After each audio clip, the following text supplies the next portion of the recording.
태초에 말씀이 계시니라. 이 말씀이 하나님과 함께 계셨으니 이 말씀은 곧 하나님이시니라. 할렐루야. 아멘. 우리 대림절 첫째 주일을 맞이했습니다. 우리 주님이 주시는 은혜와 평안을 우리 같이 다른 성도들과 함께 나누길 원하는데요. 우리 옆 사람 같이 인사하겠습니다. 은혜와 평강이 함께 하시길 바랍니다. 같이 인사하겠습니다. 함께 하시길. 어느덧 이제 1년이 마무리돼 가고 있죠. 주님이 강생하셨 그 성탄의 기쁨은 둘째고 이제 나이 한 살 더 먹는 거에 대해서 아주 속상해 하시는 분들이 많이 계셔요. 그러나 우리 믿는 자들은 이 12월을 기쁨으로 보내야 될 줄 믿습니다. 우리 같이 하나님 말씀 보도록 하겠습니다. 우리 빌립보서 2장 말씀 함께 보겠습니다.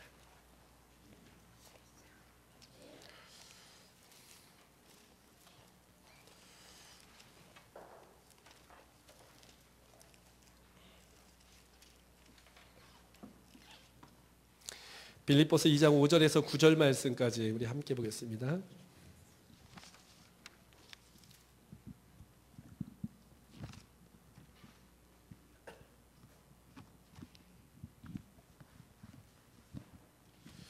우리 한 절씩 하나님 말씀 교독합니다. 너희 안에 이 마음을 품으라. 곧 그리스도 예수의 마음이니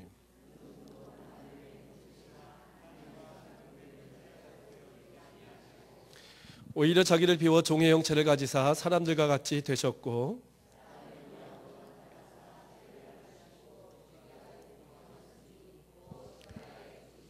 우리 같이 읽겠습니다. 이러므로 하나님이 그를 지극히 높여 모든 이름 위에 뛰어난 이름을 주사 아멘. 우리 귀한 하나님 말씀 함께 읽었습니다. 오늘 말씀의 제목 이 마음을 품으라 라는 말씀의 제목으로 함께 은혜를 나누고자 합니다.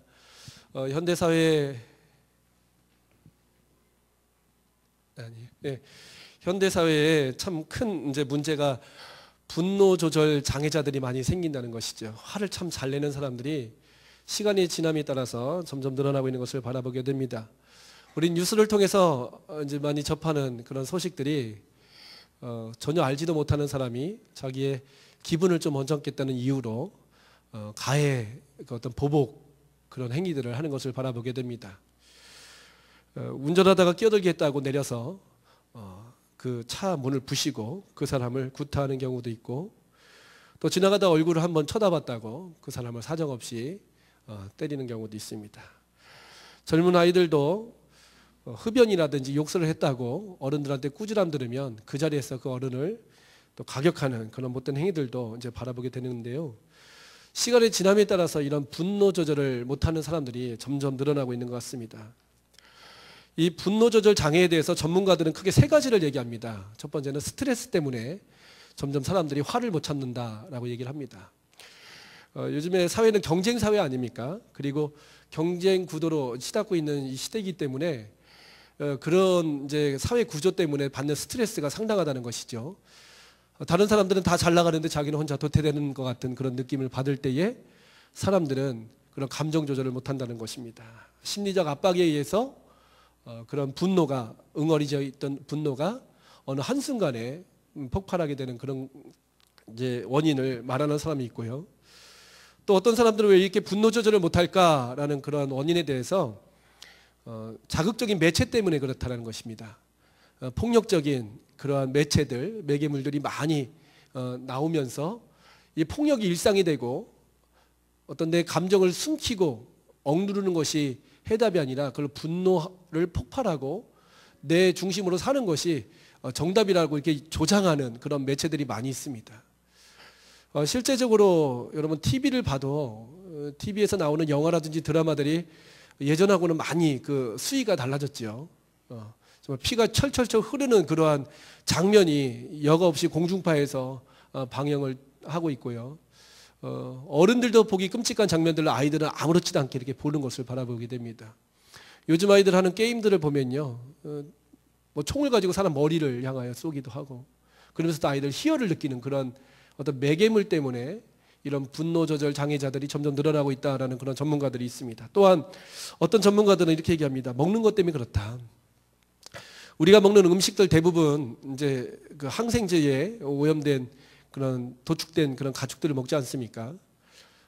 닭 같은 경우는 항생제를 통하여 밤낮 양계장에서 키우지만 죽지 않고 알을 낳고 또 우리의 입에 들어가는 그러한 구조들, 또 어떤 사람은 GMO, 유전자 조작을 통해서 만들어지는 음식물 때문에 사람들의 어떤 정서라든지 감정이 어그러졌다라고 말하는 사람도 있습니다. 또 어떤 사람들은 단 것을 많이 먹는 사람들, 인스턴트 문화에 젖어 들어있는 사람들 때문에 빨리빨리 먹어야 되고 빨리빨리 살아야 되기 때문에 그러한 인스턴트 문화에 젖은 사람들이 그런 감정 조절도 인스턴트화 된다라고 이렇게 얘기하는 사람들이 있습니다.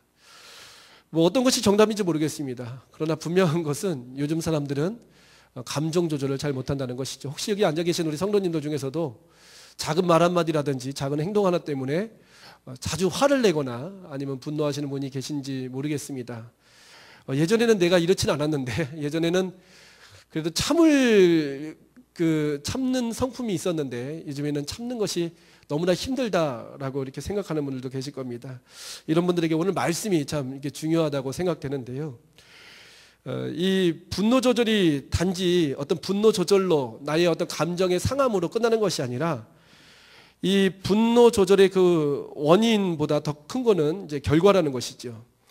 사람들은 이 분노 조절을 못함을 통하여 열등감을 느끼고 인생의 절망을 또 경험하게 됩니다. 그렇기 때문에 그 감정을 이기지 못한 채 생을 마감하거나 생을 무너뜨리는 사람들이 참 많다는 것입니다. 또한 만족함이 없다는 것이죠.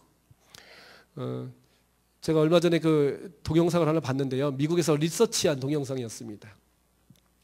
3억을 가진 사람들에게 리서치를 했습니다. 3억 가진 사람의 소원이 무엇이냐? 3억 가진 사람의 소원은 100억을 갖는 것이 아니랍니다. 뭘까요? 4억을 갖는 것이 소원이랍니다. 그래서 그 사람이 4억 가진 사람에게 또 리서치를 했어요. 4억 가진 사람의 소원은 뭔지 아십니까? 5억 갖는 거예요. 그리고 5억 가진 사람은요? 6억 아닙니다. 7억이었습니다. 7억 가진 사람은 10억, 10억 가진 사람은 20억. 그러니까 1억 가진 사람이 100억을 꿈꾸는 게 아니라 2억을 꿈꾸는 거고, 2억 가진 사람은 3억을 꿈꾸는 거예요. 그러니까 내게 만족함이 없는 인생이 되는 거예요. 현재 사람들을 보면 끊임없이 일하죠. 30평짜리 아파트 사는 사람은 40평이 목표가 되고, 40평은 50평, 50평은 60평. 그러니까 인생에 만족함이 없는 그런 모습으로 이 분노 조절 장애가 나타난다는 것입니다. 또한 증오와 분노와 파괴를 합니다. 작은 것에 민감하게 반응하고 나에게 해를 강한 사람에게 있어서는 내가 반드시 복수해야 된다는 그런 마음이 넘쳐나는 것이죠.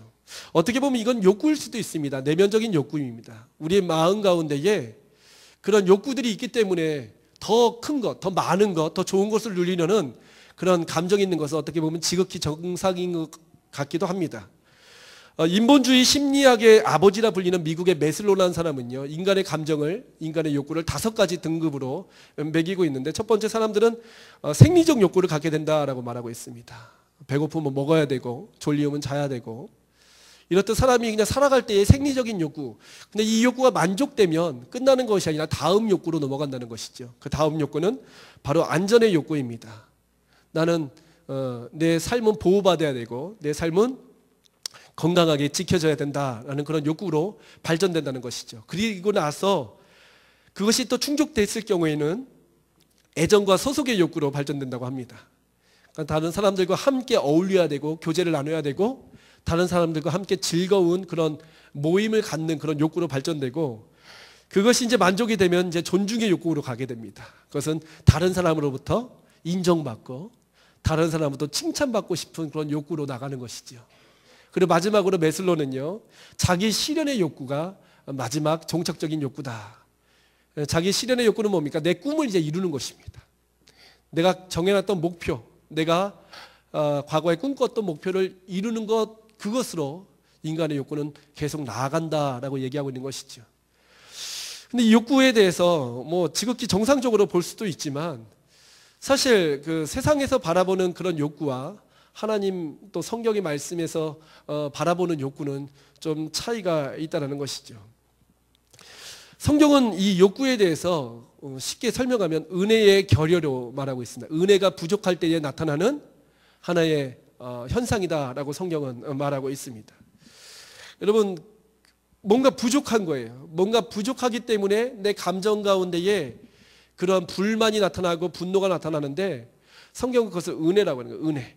하나님의 은혜를 덧입은 자에게는 더 이상 만족함이 이어지지 않지만 하나님의 은혜가 부족할 경우 더 큰 것을 향하여 인간은 나가게 된다는 것입니다. 이 분노 조절 장애의 대부라고 하기는 그렇지만 성경에 처음 등장하는 사람은 바로 가인이라는 사람입니다. 여러분 가인 잘 아시죠? 가인은 아담의 아들로서 농사를 짓던 사람이었습니다. 첫 수확물 가지고 하나님 앞에 예배를 드리는데, 제사를 드리는데 하나님이 그거는 받으시지 않으셨고 상대적으로 동생 아벨의 제사는 하나님께서 받으셨죠. 그로 말미암아 어떻게 합니까? 이제 감정이 상하게 됩니다. 몹시 화가 나서 분하였다라고 말하고 있습니다. 그러면 이제 감정이 컨트롤이 안 되는 거예요. 근데 그것이 일시적인 그런 감정의 격앙으로 끝나는 것이 아니라 가인은 그 감정의 분노, 그 내면에 일어나는 그런 분노를 계속 품고 있었다는 것이지요. 그래서 성경에 보면 이제 창세기 4장 5절에서 8절 말씀인데요. 이 5절에서 8절 말씀을 한번 보도록 하겠습니다. 먼저 한번 읽어보도록 하겠습니다. 가인과 그의 재물은 받지 아니하신지라 가인이 몹시 분하여 안색이 변하니. 여기서 안색이 변했다라는 말은요, 안색이라는 말은 파님이라고 쓰고 변했다라는 말은 나팔이라는 쓰는데 이것은 바로 뭐냐면 얼굴이 넘어졌다는 거예요. 그냥 단지 얼굴 색깔이 빨갛게 됐다, 얼굴 색깔이 하얗게 됐다 이런 의미가 아니라요, 가인이 하나님으로부터 은혜를 입지 못하자 가인의 얼굴이 넘어졌다. 이 나팔이라는 단어는요 꼬꾸라지다라는 뜻이 있습니다. 그러니까 결국 얼굴이 추락했다. 하나님의 그 영이, 하나님의 은혜가 이제 사라지게 됐다라는 그런 의미로 해석될 수 있을 것입니다. 그래서 계속 고백하고 있는데요. 여호와께서 이르시되 가인에게 이르시되 내가 분하여함이 어찌됨이며 안색이 변함이 어찌됨이냐. 내가 선을 행하면 어찌 낯을 들지 못하겠느냐. 선을 행하지 아니하면 죄가 문에 엎드려 있느니라. 죄가 너를 원하나 너는 죄를 다스릴지니라. 여기까지 주님께서 말씀하십니다. 그런데 이제 가인이 이제 다시 아벨을 찾아갑니다. 그러면서 아벨에게 말하고 그들이 들에 있을 때에 가인이 그의 아벨을 쳐 죽이니라라고 말씀하고 있습니다. 우리 성경에는 우연히 가인이 아벨을 죽인 것으로 기록되어 있지만요, 우리 성경이 이제 기록된 원판 70인역이라는 성경과 불가타 성경을 보면요, 그 가인이 아벨을 들로 불렀다라고 이렇게 기록되어 있습니다. 그러니까 우연히 들에서 만나가지고 동생을 죽인 것이 아니라 그 분노, 하나님께서 내 제사는 받지 않으시고 내 동생 아벨의 제사는 받으셨다는 그 분노 때문에, 사실 아벨의 잘못이 아니죠. 그런데 그 은혜가 떠나자, 하나님의 영이 떠나자 그 가인 가운데 있는 그 분노가 사그러지지 않고 죄로 이어졌다는 것이죠. 잘 지내고 있는 아벨을 들로 불러서 돌로 그 아우를 쳐 죽인 것이 바로 이 가인의 모습이었다는 것입니다. 결국이요, 보이는 그런 어떤 분노가 사실 더 큰 위험이 아니라는 것입니다. 사실 한번 화내고 그냥 싹 사그라들면 큰 문제가 아닌데, 진짜 큰 문제는 바로 뭐냐면요, 내면에 있는 분노라는 거예요. 내면에 있는 분노. 그러니까 여러분, 화를 잘 내는 사람이 사실 무서울 것 같지만요, 화를 잘 내는 사람은 그냥 화내고 그냥 끝나면 괜찮습니다. 근데 문제는 뭐냐면 화를 내지는 않지만 그 마음 속에 그 화의 그 한과 그 분노가 사그러지지 않는 그런 모습들은 반드시 공동체를 파괴시키고 다른 사람에게 있어서 큰 죄악을 행할 수 있는 요인이 된다는 것입니다. 그러니까 결국 우리가 화를 다스리지 못하는 이유는, 우리가 분노를 감추지 못하는 이유는 하나님으로부터 공급되는 은혜가 우리 마음 가운데에 없기 때문이라는 것이죠. 여러분 주변에 저 사람은 화내지 않을 것 같아, 혹시 그런 사람 있습니까? 우리는 사람은 참 잘 믿습니다. 처음 보면 항상 웃으면요, 저 사람은 정말 천사 같아, 저 사람은 화를 내지 않을 거야. 만약에 우리가요 이렇게 지금 한 100여 분 모여 계신데 제가 설문지를 하나씩 드리고 우리 교회 가운 우리 성도님들 중에서 제일 화를 안 낼 것 같은 사람 한번 적어 주십시오 하면 뭐 적을 수 있는 사람이 있겠죠. 여러분, 그 어떤 사람이 생각날 겁니다. 저 사람은 진짜 집에서도 화를 안 내고 교회에서도 화를 안 내고 항상 빵긋빵긋 웃고 다니실 거야 라고 생각하는 사람이 분명히 있을 겁니다. 그래서 예를 들어서 그 한 사람이 뽑혔다고 한번 가정해 보면 그 사람에게 가가지고 정말 당신은 화를 내지 않습니까? 정말 당신은 그 마음속에 분노가 없습니까? 라고 물어보면 어떻게 할까요? 그 사람 마음속에도 동일하게 그 화와 분노가 있다는 것이죠. 사실 저는 화를 안 내려고 노력하고 있습니다. 노력은 하고 있는데 저희 아내가 그러더라고요. 당신은 참 화를 잘 안 내는 것 같아. 당신은 화를 진짜 안 내는 것 같아 라고 얘기하지만 제가 그 말을 들을 때마다 제 마음속에서는 늘 긴장이 됩니다. 왜냐하면 저는 화를 정말 많이 내거든요. 화가 여기까지 막 올라오는데 여기를 안 넘기는 거예요. 막 화가 얼마나 많이 나는지 모릅니다. 제가 화를 얼마나 많이 냈는지 주님이 아시는데요. 진짜 화를 많이 냅니다. 막 모든 순간에서 좀 설교 시간에 짜증이 날 때가 많아요. 짜증이 나고 분노가 나고 막 한번 터뜨리고 싶고 막 그런 욕구들이 여기까지 올라와요. 그러나 이제 제가 누르는 거죠. 내가 목사인데, 내가 남편인데, 내가 아빠인데, 내가 이렇게 내면 되겠나? 그러면서 이제 누르는 거죠. 이 화를 우리가 다스리기란 참 쉽지 않습니다. 아무리 착해 보이는 사람도요, 그 마음속에 분노라든지 화가 가득 찬 모습을 얼마든지 우리는 쉽게 발견할 수 있다는 것입니다. 그렇기 때문에 우리 마음 가운데 뭐가 필요하냐면 이 화를 다스릴 수 있는 유일한 힘은 나에게 있는 것이 아니라 주님의 은혜라는 것이죠. 그러니까 나의 연약함을 빨리 깨달을수록 우리는 이 화 가운데서 분노 가운데서 자유케 될 수 있다는 것입니다. 시편 39편 4절 말씀에 보면 다윗은 이렇게 얘기하고 있습니다. 여호와여 나의 종말과 연한이 언제까지인지 알게 하사 나의 연약함을 알게 하소서. 아멘. 그러니까 다윗이 주님 앞에 기도했던 것은 바로 뭐냐면요, 나의 연약함을 알게 해달라는 하나님 앞에 일종의 나의 모습을 정직하게 고백하는 기도를 하고 있다는 것입니다. 여러분 기도할 때요, 내가 의로운 모습으로 기도하는 그러한 모습을 하나님이 받으시는 것이 아니라 정말 내 연약함이 얼마나 큰지, 내 부족함이 얼마나 큰지 주님 앞에 정직하게 내 맡길 때에 비로소 주님의 은혜와 주님의 긍휼이 덧입혀진다는 것입니다. 역대상 28장 9절 말씀에 보면 이 다윗이 자기의 아들 솔로몬에게 이런 말을 하고 있어요. 솔로몬이 이제 왕이 되었습니다. 그리고 자기는 이제 모든 인생을 마감하고 주님 품으로 돌아갈 시간이 되었을 때에 다윗은 솔로몬에게 이 한 가지를 부탁하고 있어요. 내 아들 솔로몬아, 너는 내 아버지의 하나님을 알고 온전한 마음과 기쁜 뜻으로 섬길지어다.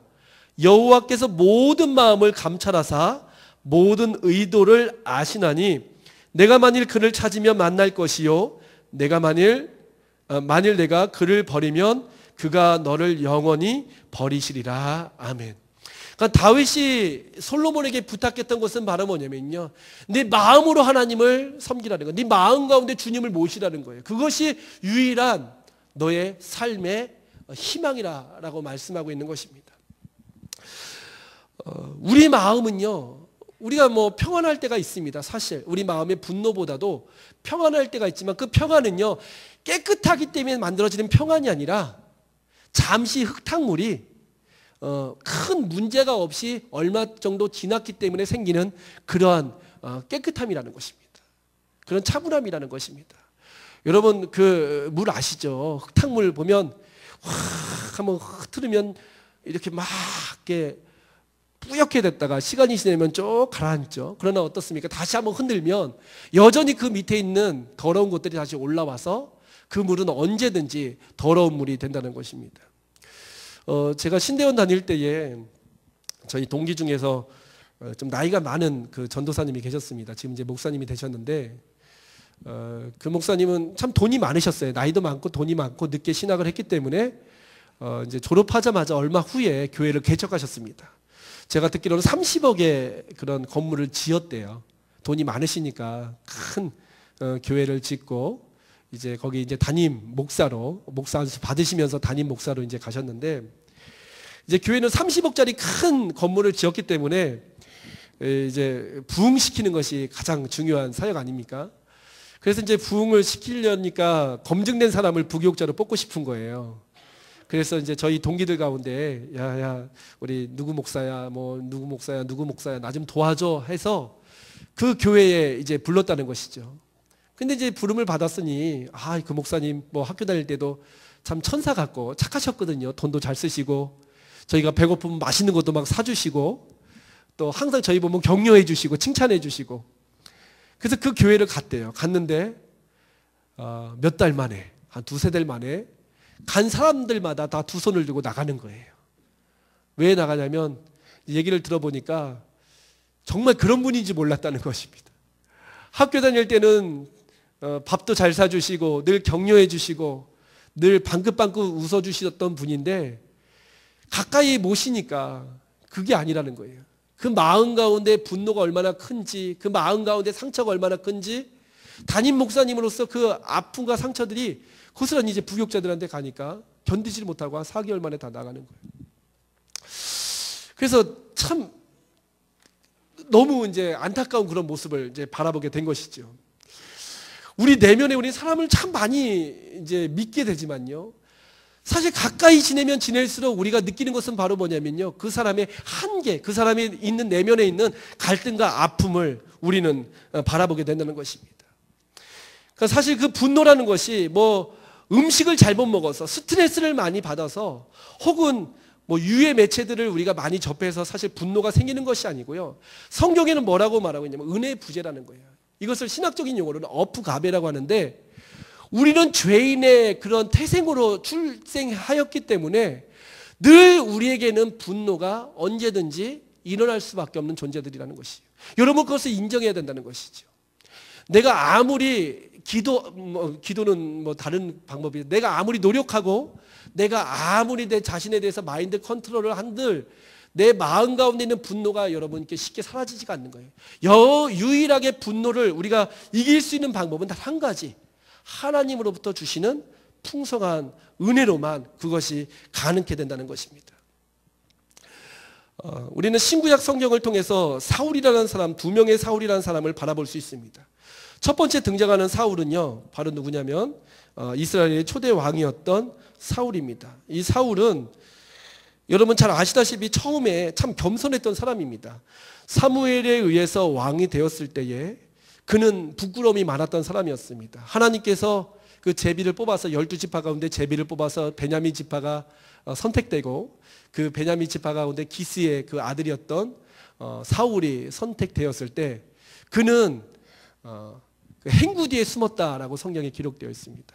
그만큼 부끄러움도 많았던 사람이었고 그 사람의 모습을 보면 참 처음에 겸손하고 사람들 앞에 많이 본이 됐던 사람이었습니다. 그러나 우리는 잘 알고 있습니다. 그 사람이 왕이 된 후에 얼마 되지 않아서 이제 하나님의 말씀보다 자기의 왕권을 가지고 사용함으로 말미암아 사무엘상 16장 14절 말씀에 보니까 하나님의 영이 사울에게서 떠나고 여호와께서 부리시는 악령이 그를 번뇌하게 하였다라고 기록되어 있습니다. 그러니까 결국 그 참 겸손했던 사울, 겸손했던 왕이었지만 하나님의 영이 떠나자 어떻게 되었습니까? 악령이 그를 번뇌하게 하였다라고 말하고 있습니다. 급기야 17장에 보면 다윗과 골리앗의 사건 여러분 잘 아시죠? 골리앗에 의해서 어려움 당했던 그 이스라엘이 다윗을 통해서 구원을 받았음에도 말미암아 다윗은 만만이요 사울은 천천이다라는 그 노래로 말미암아 분노한 나머지 자기의 그런 은인이었던 다윗을 죽이려고 혈안이 된 모습을 바라보게 됩니다.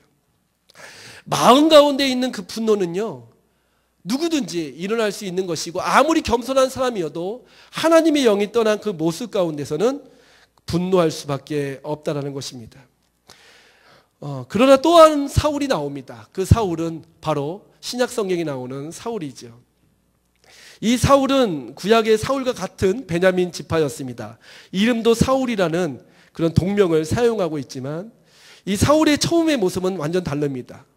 구약의 사울은 겸손하고 외모도 준수하고 사람들한테 인정받은 모습으로 왕에 등극했다면 신약에 나오는 그 사울의 모습은 교만한 자였습니다.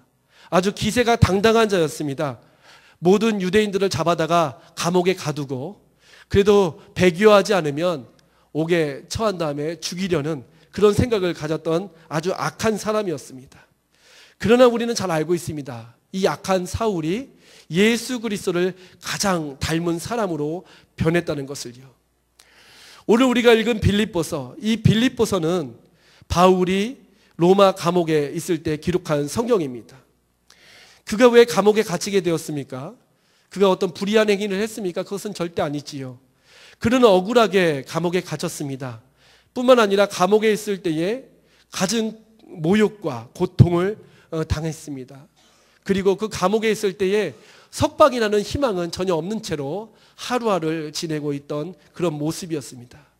얼마나 억울합니까? 얼마나 분노가 나겠습니까?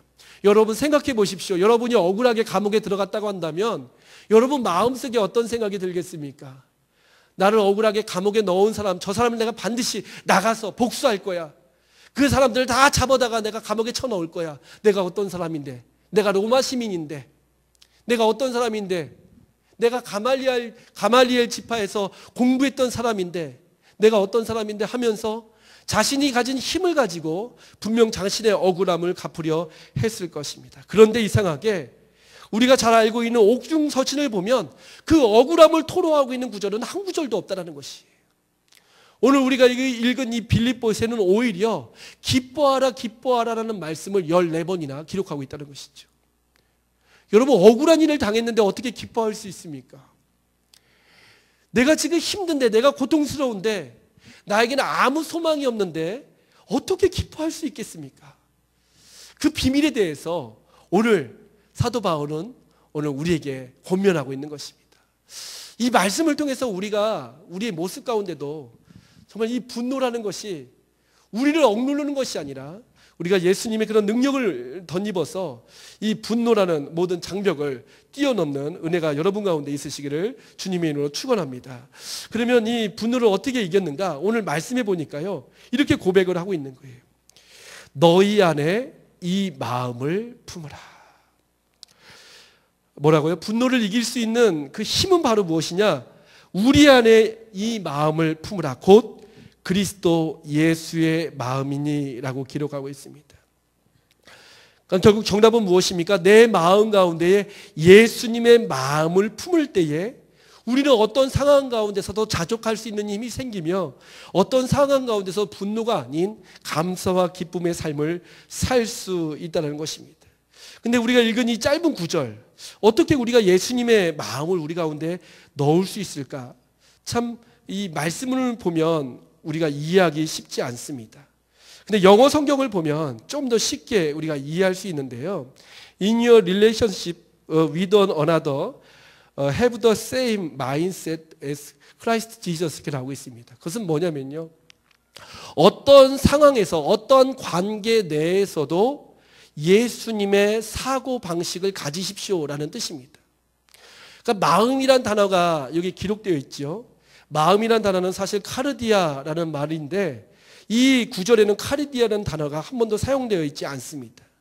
우리가 읽은 성경 말씀에 보면 마음. 그런데 성경에는 마음이란 단어가 원어에는 없는 거예요. 근데 뭐가 있느냐? 원어적인 해석을 하면요, 생각하라, 묵상하라 라는 뜻입니다. 그러니까 너희 안에 이 생각을 넣어라. 예수님의 생각을 넣어라. 이것이 바로 우리 주님께서 우리에게 요구하시는 모습이라는 것이죠. 그 생각은요, 또 다른 말로 푸뉴마라는 말을 사용하고 있는데 생각이라는 단어는 영이라는 단어와 동일하게 사용되어져 있습니다. 그러니까 결국 내 마음 가운데에 내 분노, 내 억울함, 내 어떤 그 슬픈 고통을 이길 수 있는 힘은 바로 뭐냐면 주님의 영, 주님의 생각, 주님의 모습을 내 안에 채워 넣을 때 비로소 내 마음 가운데에 그 분노가 사라지고 그 모든 고통이 해소될 수 있다는 것입니다. 여러분, 주님의 것을 내가 넣는다는 것이 정말 중요해요. 저는 이제 사랑의 동산을 직접 가보진 않았습니다. 사랑의 동산을 가볼 수 있는 기회가 여러 번 있었는데 그때마다 이제 좀 그 어떤 교회 스케줄 때문에 그것이 많이 어그러졌어요. 근데 사랑의 동산 다녀오신 분들 보면 다 이구동성으로 너무 만족을 하시는 거예요. 사랑의 동산 가서 세상이 경험할 수 없는 그런 사랑을 받았대요. 근데 좀 안타까운 게 있어요. 뭐가 안타깝냐면 사랑의 동산에 가서 아주 사랑을 많이 받습니다. 사랑을 많이 받고 아브라조라고 하죠. 그래서 막 품어주고 막 세워줍니다. 그러면 그 감동이 참 오래 가요. 그런데 문제가 뭐냐면요, 이 감동이 1년 이상 가는 사람들이 많지가 않다는 거예요. 길게 가는 사람이 3개월 정도는 그 사랑이 막 충만해가지고 막 열심히 하지만, 여전히 한 6개월 지나고 1년이 지나면 원래의 모습으로 점점 바뀝니다. 그러면서 또 뭘 추억하냐면 사랑의 동산 또 한 번 가고 싶은 생각을 해요. 이거는 결국 답은 아니에요, 사실. 그래서 우리 개신교에서는 이 트레스디아스를 사실 금지하고 있습니다. 사랑의 동산을 가는 것에 대해서는 문제가 안 되지만 사랑의 동산의 트레스디아스는 사실 천주교입니다. 그렇기 때문에 사랑의 동산을 경험하는 것 저는 찬성합니다. 가시는 거 찬성하지만 사랑의 동산을 통해서 은혜 받는 것은 문제가 있다는 거예요. 사랑의 동산을 통해서 내 마음의 어떤 심적인 변화를 꿈꾸는 것은 조심스러운 부분이라는 것이죠. 그러니까 결국 무엇이냐면요, 어떤 환경에 의해서 내 삶의 분노가 컨트롤되는 것이 아니라 진정 내 안에 예수 그리스도의 영이 임하고 내 연약함, 죄를 지을 수밖에 없는 이 더러운 마음 가운데에 주님의 영, 주님의 생각, 주님의 그런 능력이 덮어질 때야 비로소 내 마음 가운데에 하나님의 그런 성령의 성품들이 나타나게 된다는 것입니다. 방사능은 참 더러운 거예요.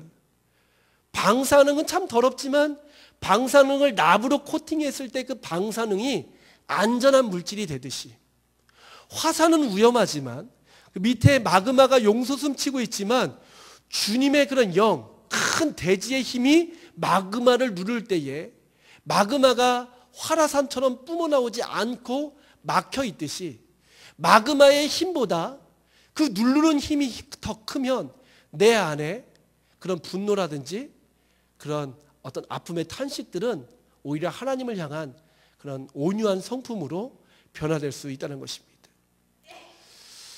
오늘은 대림절 첫째 주일입니다. 예수님께서 이 땅에 오셨어요. 왜 오셨을까요? 우리를 구원하시기 위하여.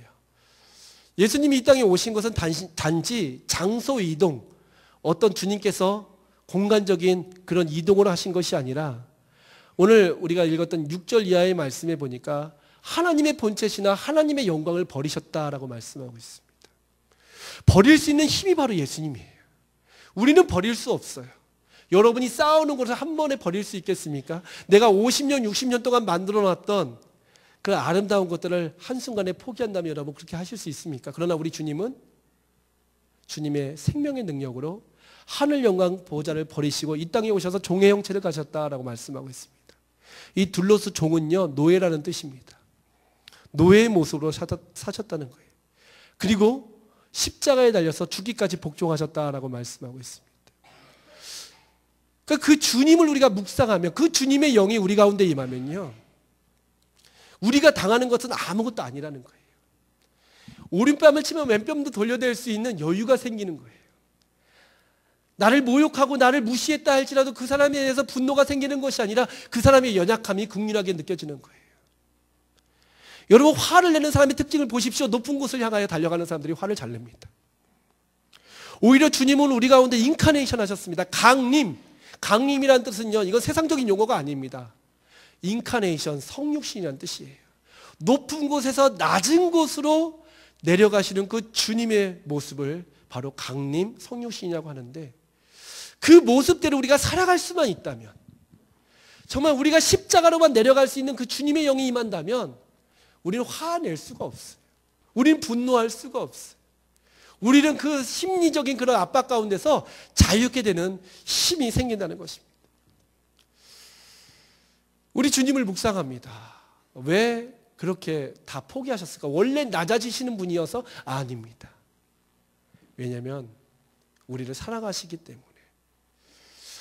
결국 나의 분노는 주님의 사랑의 능력으로, 주님의 그 성령의 능력, 특별히 사랑의 능력으로만 해소될 수 있다는 것이죠. 내 형제가 나에게 아픈 말을 해요.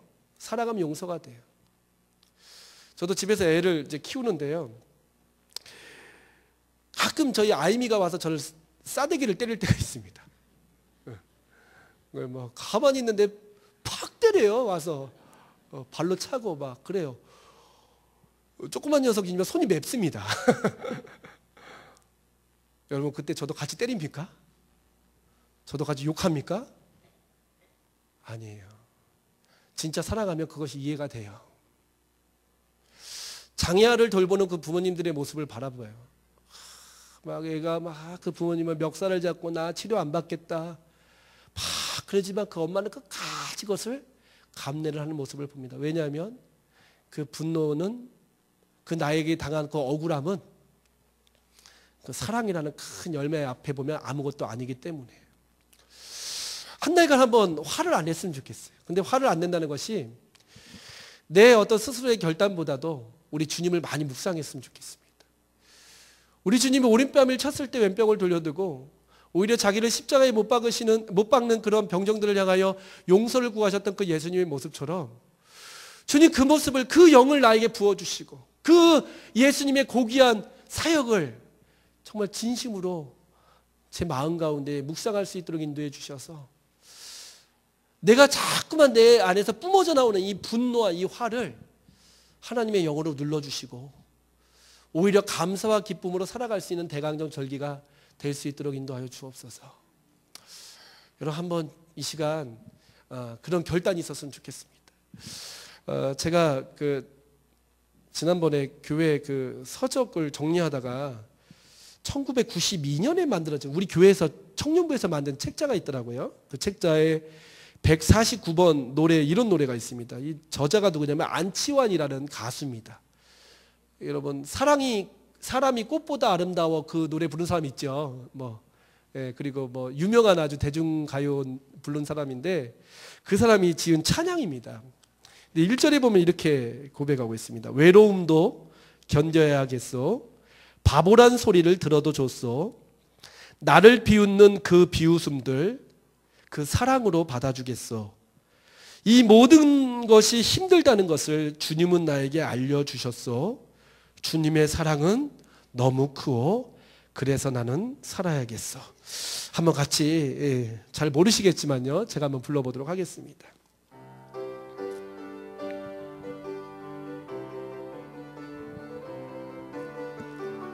조금만 느리게요. 외로움도 견뎌나가겠소. 바보란 소리 들어도 좋소. 나를 비웃는 그 비웃음들 그 사랑으로 받아주겠소. 이 모든 것이 힘들다는 것을 주님은 나에게 알려줬소. 주님의 사랑은 너무나 많고 크오. 그래서 나는 살아가겠소. 한 번만 더 부르겠습니다. 외로움도 견뎌나가겠소. 바보란 소리 들어도 좋소. 나를 비웃는 그 비웃음들 그 사랑으로 받아주겠소. 이 모든 것이 힘들다는 것을 주님은 나에게 알려줬소. 주님의 사랑은 너무나 많고 크오. 그래서 나는 살아가겠소. 우리 다 같이 한번 이 시간 기도하기를 원합니다. 하나님, 저는 화를 잘 냅니다. 분노를 잘 냅니다. 또 내 인생 가운데 만족함이 없습니다. 더 큰 것을 향하여 계속 달려가고 전진해 나가고 있습니다. 주님, 저의 이 분노를, 저의 이 헛된 욕심을 주님의 사랑으로 덮어주시고 주님의 그 낮아지심으로 감싸주시어서 정말 모든 것 가운데 만족할 수 있는 삶이 되게 하여 주시고 또 내가 당하는 모든 순환과 아픔과 모욕들이 주님의 십자가에 동참하는 것을 깨닫게 하여 주시옵소서. 너희 안에 이 마음을 품으라. 곧 그리스도 예수의 마음이 곧 너희 마음 가운데에 너희의 모든 삶 가운데에 예수님의 생각을 집어넣어라 라는 그 말씀을 들으며 주님처럼 살게 하시고 주님처럼 말하게 하시고 주님처럼 행동할 수 있는 저희를 될 수 있도록 인도하여 주옵소서. 대림절 이 귀한 절기 가운데에 주님의 그 십자가를 묵상하게 하시고 주님의 낮아지심을 묵상할 수 있는 귀한 절기로 삼아 주옵소서. 우리 다 같이 한번 소리내어서 고백하도록 하겠습니다. 은혜와 자비 하나님 감사와 찬양을 돌려드립니다. 우리를 구원하시기 위하여 하늘 영광 보좌 버리시고 이 땅에 오시어서 종의 형체를 가지사 모든 사람들의 그런 대속물로 십자가에 달려 돌아가신 주님을 이 시간 바라봅니다. 이 예수님의 삶을 저희들이 묵상하게 하여 주시고 이 예수님의 삶을 저희들도 따라 살게 도와주시어서 우리 가운데 있는 모든 분노들, 우리 가운데 있는 모든 욕심들, 탐욕들을 다 내어놓고 온전히 주님께서 우리에게 행하셨던 그런 구원의 역사 가운데 저희도 동참할 수 있도록 인도하여 주시옵소서. 대림절 사주의 기간 동안 저희들 정말 주님 앞에 더욱더 가까이 나가길 원합니다. 우리의 세상의 모든 생각들을 다 내려놓고 주님의 뒤를 따름으로 말미암아 우리 가운데도 주님이 주시는 참된 평안과 기쁨이 충만해질 수 있도록 인도하여 주시옵소서. 모든 영광 우리 주님께 돌려드리오며 예수님의 이름으로 기도드리옵나이다. 아멘.